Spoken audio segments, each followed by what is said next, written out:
चीन के real estate में छाई मंदी पर रेटिंग एजेंसी फिच ने पूरी दुनिया को चेतावनी दी। इंटरनेशनल रेटिंग एजेंसी फिच का मानना है कि चीन के रियल एस्टेट में आई मंदी पूरी दुनिया के लिए एक बड़े खतरे की घंटी साबित हो सकती है। मतलब यह कि चीन में मची उथल पुथल पूरी दुनिया को झकझोर सकती है। रेटिंग एजेंसी फिच की ताजा रिपोर्ट कहती है कि रियल एस्टेट सेक्टर का संकट जल्दी सुलझने के आसार कम है। दूसरी बात यह है कि इसका असर पूरी दुनिया पर हो सकता है। रेटिंग एजेंसी की यह चेतावनी इसलिए अहम है क्योंकि पिछले 11 महीने से चीन में रियल एस्टेट सेक्टर की मंदी काबू में आने का नाम नहीं ले रही। अमेरिका का केंद्रीय बैंक फेडरल रिजर्व भी कुछ ऐसे ही खतरे की घंटी बजा चुका है। मई में फेडरल रिजर्व ने कहा था कि अगर चीन में हालात पर काबू नहीं पाया गया तो चीन का पूरा आर्थिक ढांचा घुटनों पर आ सकता है। मतलब यह कि अपने देश की आर्थिक बीमारी को अब तक छुपा रहा चीन अब अपने ही जाल में फंस चुका है। उसकी बीमारी अब कैंसर बन चुकी है और उसके काबू से बाहर दिखने लगी है।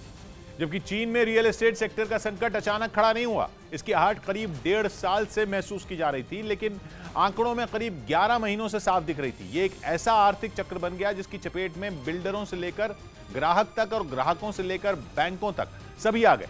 शुरुआत तब हुई जब लोग प्रॉपर्टी में निवेश करने से बचने लगे और नए मकानों की बिक्री में कमी आने लगी। उस वक्त इस परेशानी को पूरी तरह नजरअंदाज किया जाने लगा। बाजार में सुस्ती आ गई। कुछ बिल्डरों ने अपने प्रोजेक्ट रोक दिए, मतलब वो हालात बेहतर होने का इंतजार करने लगे। बहुत सारे बिल्डर चीन में प्री सेल्स पर निर्भर थे, मतलब ये कि मकान बनने से पहले से ग्राहकों को बेच देते थे और उस पैसे से प्रोजेक्ट पूरे करते थे। लेकिन बहुत सारे प्रोजेक्ट इसलिए फंस गए क्योंकि शुरुआती सेल इतनी नहीं हुई कि प्रोजेक्ट पूरे किए जा सकें।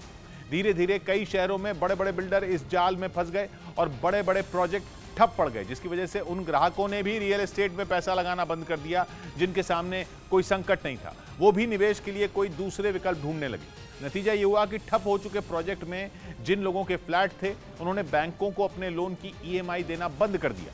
उन्होंने एक आंदोलन छेड़ दिया कि जब फ्लैट नहीं मिलेगा तो लोन का भुगतान भी नहीं होगा।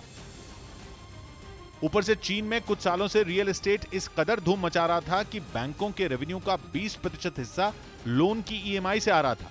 मतलब ये कि पहले बाजार में सूखा आ गया, फिर बिल्डर फंस गए, तब जाकर ग्राहकों को लगा कि वो लुट चुके हैं और सबसे आखिर में बैंक भी समझ गए कि संकट बहुत बड़ा है।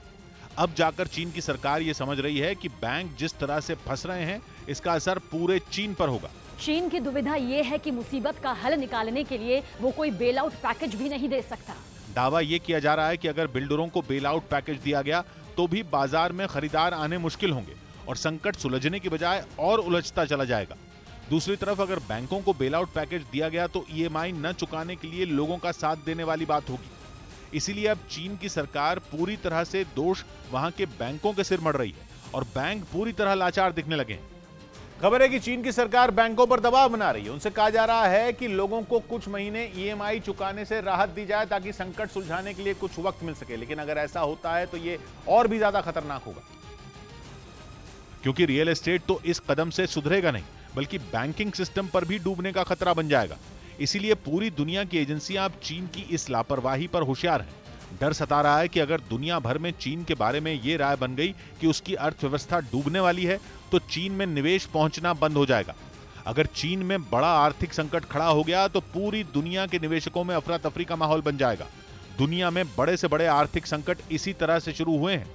किसी एक बड़ी अर्थव्यवस्था पर मुसीबत आई और फिर उस मुसीबत का दायरा बढ़ता चला गया। चीन ने भी पूरी दुनिया में पैर पसार रखे हैं। इसीलिए फिच जैसी एजेंसी भी दावा कर रही है कि अगर चीन की अर्थव्यवस्था डूब गई तो अपने साथ बहुत कुछ लेकर डूबेगी।